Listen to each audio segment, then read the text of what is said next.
What is going on, guys? I'm Sceptilemc here, George D, coach of your San Francisco Arcaniners, here bringing my GBA Season 7 Week 10 team builder against the St. Louis Rampardos, or Dan, aka A-Drive. Now, Dan and me have had a little tricky history in the past with the GBA.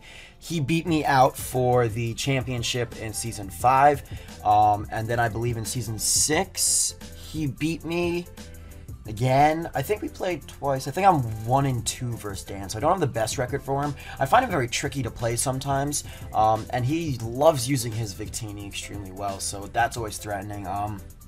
But without further ado, let me get right on into his team. So he has the Victini, of course, he always has Victini, Clefable, Terrakion, Toxapex, Gliscor, Delmise, Goliaspod, the Scizor, the Expel, the Electros, and the Haxorus. Now, the biggest threats to my team, I'd say, obviously the Victini, the Terrakion, the Exploud, and the Haxorus.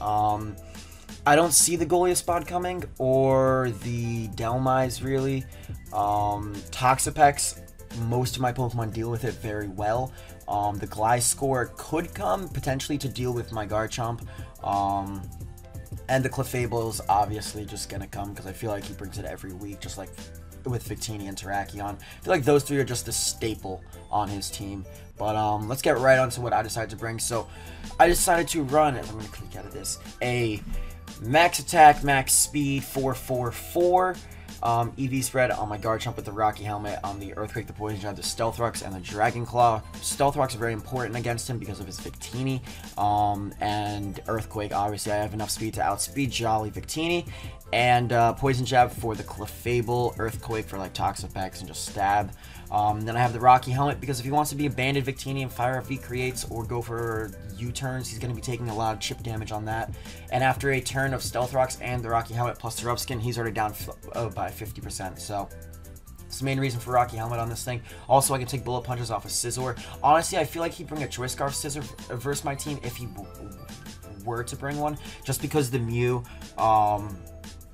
would then outspeed and take him out with like a Flamethrower or burn him, and I don't think he would want that. So if he does bring Scizor, I do expect it to be a form of Choice Scarf, and then he can outspeed this U-turn out, but he would take over 30% because of the Rocky Helmet and the Rough Skin. So that's why I decided to bring this thing with the set I did. I debated running Aqua Tail or Surf just because of the Gliscor, but I wanted Stealth Rocks and I didn't want to take off Poison Jab or Dragon Claw, especially because Dragon Claw is the only thing I have to hit the Haxorus. Next up, we got Light Doge with the Expert Belt with the 204 speed. Believe that speed is for the Terrakion, if I'm not mistaken. I don't think anything's faster. Nope, it's for the Terrakion. 252, obviously, I'm shiny, so I can bluff the Aura Sphere. I don't know why I'd have Aura Sphere, but I'm bluffing it. And I got the Shadow Ball, the T-Bolt, the HP Ice, and the Volt Switch. So the Shadow Ball, obviously, for the Victini and the Delmise, and then the HP Ice is for the Haxorus and the Gliscor, and the Delmise as well. And then Volt Switch and T-Bolt are just for initiative and stab. Extra Belt so that I can get a lot of extra damage off on the Victini, and against the Toxapex too, the Gliscor. So overall, it's just very good, especially because the HP Ice will not pick up a KO on especially defensive Gliscor if I don't have the Expert Belt, and I think even then I don't pick up a KO, so I'll need prior damage on that to take it out. Also, I need Expert Belt for HP Ice to do a lot to Haxorus, which don't want it trying to set up in my face. Next up, we got a little fun set right here. We got Choice Specs Entei. That's right, we're bringing Specs Entei, guys. With the Eruption, the Extra Sensory, the Fire Blast, and the Shadow Ball. So, Eruption basically 2-hit KOs the entire team except for Spadef Toxapex. If it's Fizz Def, I believe if I get prior damage and have Rocks up, it's a 2-hit KO. But I don't think he'd be expecting that, and the reason I have Extra Sensory is so that against like the Clefable, I can predict the switch and just go for an Extra Sensory, or against like the Scizor, if he goes for like a BP versus my Garchomp or something and picks up a KO, I can go into Entei, I can bluff him out, and then go for Extra Sensory and just pick up a 2-hit KO on the Toxapex. So that's why I got this. The Fire Blast is so once I drop under 75% health, Eruption will do less than Fire Blast, but still more than Flamethrower. So I can run Fire Blast, and then if I wanted to go for Eruption and pick up KOs, I can. And the Shadow Ball is obviously for stuff like the Victini and the Delmise if I don't want to over-predict. Max Speed, so I Speed tie with the Victini if he is max speed. And yeah, that's that set. Also, it's so I can also scare out a defensive Gliscor. He's not going to expect me to have the Eruption. He'll just expect me to go for Bane of Sacred Fires, and if he's max defense on the Gliscor, it's not taking it. Next up, we got Captain. Now, I do not like bringing defensive Mew. I actually hate bringing defensive Mew. But in a battle like this, I have to. I don't have anything to deal with Terrakion. If it's banded, I really don't have anything to deal with Terrakion. And basically, my way of dealing with it is to just predict which move he's going to go for. I could see him being Choice Scarfed, but I think Banded's better against my team alongside a Scarf Victini. Could be Sub-Life Orb, I could see that as well. But this thing can tank some hits. It tanks the Stone Edge. It really tanks close combat. But I have the Will-O-Wisp, the Taunt, the Roost, and the Super Fang. So I can burn the things like the Clefable. If it's a... I feel like he'll bring on a Were-Clefable because I do bring Calm Mind Mew a lot. And he could see that, especially with SD Chomp, Calm Mind Mew, Calm Mind Raikou, Calm Mind Entei, Calm Mind Suicune. I should do that one week. I should bring triple Calm Mind. And just Calm Mind with every single Pokemon. See how well that one works. But the Super Fang is going to hit the Clefable and bring it down to half. I can taunt it so it can't heal. And then I can continuously go for Super Fangs until I weaken it to a point where it can't switch in anymore. I can burn the Toxapex and Super Fang it down and then taunt it. I can burn the Scizor before it switches out. If he's Scarf like I think he'll be, he'll just U-turn out. But a Scarf Scizor doesn't even do half to me with U-turn. Haxorus doesn't like being burned. Dhelmise doesn't like being burned. Neither does Terrakion. So overall, I do really like this set. Also, shout out to TTM Jolt, who actually decided that I should run a Super Fang, because I was having a very hard time deciding if I wanted Scald and Psychic, or like Will-O-Wisp and Shadow Ball, or Psyshock instead of Super Fang.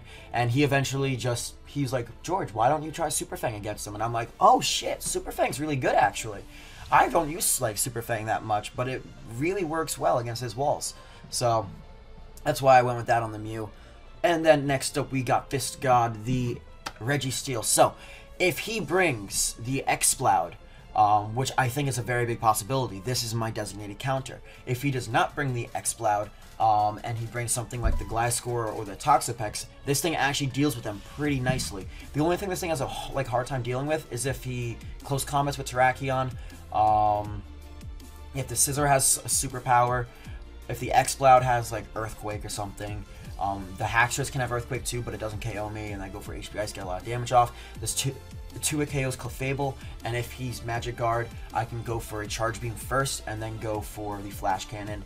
And also the Gliscor can't take me out with an Earthquake, so I Charge Beam on the Clef. He's like, oh shit, might as well go on a Gliscor or something now to take off the Flash Cannon. I'll go for the Flash Cannon, do about like 40% to a specially defensive variant, and then go for HP Ice. So if he doesn't bring Clef, Toxapex, the Gliscor, Goliaspod, Exploud, and like the Haxorus, then this thing's pretty much just going to be like a death fodder type thing. I'll just have like an extra mon on the team that I can sack off to like Terrakion or Victini.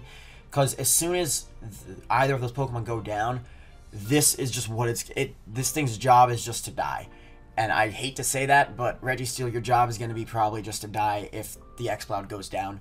Because I'm just not going to need it anymore. Everything else deals with everything on his team, and getting the switch initiative from it is pretty nice. So, next up, we got Suicune over here with 204 HP, 4 defense, 4 special defense, 44 speed, and 252 modest nature. Suicune. Leftovers, Calm Mind, Surf, Extra Sensory, and Ice Beam. Oh, how I love my offensive setup sweeping Suicune this season. After Calm Mind, I should pretty much OHKO the Victini with a Surf. Should OHKO Terrakion without a Calm Mind because I'm modest. Toxapex doesn't like extra sensories. The Gliscor doesn't like Surfs or Ice Beams. The Dhelmise doesn't like Ice Beam. The Goliaspod doesn't like extra sensory, but it can, I guess, take it. The Scizor doesn't appreciate a Surf. The Exploud doesn't. Electros doesn't appreciate a Surf. And the Haxorus really doesn't appreciate an Ice Beam. So this thing overall is extremely good. If I get it in on the right Pokemon and I force a switch and get up a Calm Mind, then we could be ahead in the game a lot. I see this thing putting in a lot of work. It might not be able to pick up all the kills in the game just because of the longevity of it. All my only recovery is leftovers, and I'm Calm Mind 3 attacks. But I feel like it will be, if it comes in the right scenario, it can pick up 2 to 3 kills and just completely hinder his team. You can definitely take a hit off Victini and the Terrakion. Even if the Terrakion is banded, a banded close combat will only do like 70% to me, which is, yes, it's a lot of damage to almost a max HP Suicune, but it's not enough to where I'll be like too scared of it, especially if like the Victini's already gone and the Terrakion's the only thing he has that can like do a lot of damage to me, then I'm perfectly fine with that. But anyways, guys, that is going to be the end of the video. This is how I prepped for the St. Louis Rampardos, or Dan, aka A-Drive. He's kind of like my name. Everyone calls him Dan, aka A-Drive, and I'm Sceptilemc or George. It's just like irony, I guess. But anyways, guys, I'm Sceptilemc or George, and I'll catch you guys next time. Peace!